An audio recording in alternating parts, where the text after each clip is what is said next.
A pessoa aqui em da escola, eu vim anunciar os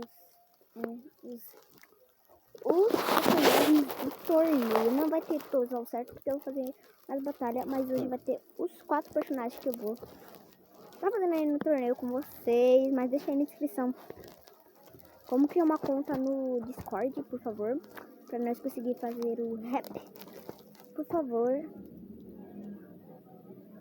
Então agora bora para os participantes. Participantes não, né? Para os personagens de rap. Primeira batalha: Sandy versus Gara. A primeira batalha.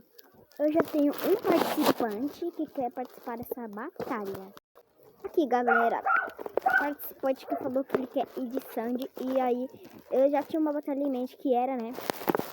Sandy versus Gara.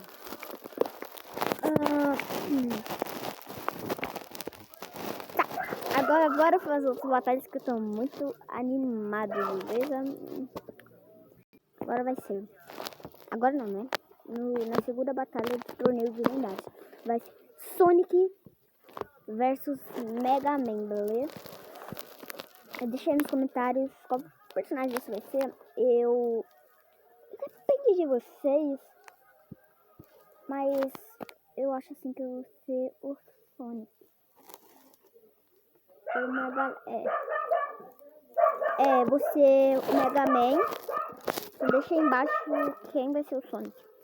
Falei que tem 4, né, batalhas aqui. Então eu vou ir para as outras batalhas. Desculpa pelos cortes. A próxima batalha do duelo vai ser Sheldon versus Vegeta. Deixa nos comentários qual vai ser. Eu praticamente vou ser o Vegeta. Eu não sei porquê, eu quero ser o Vegeta. E vamos para a próxima batalha.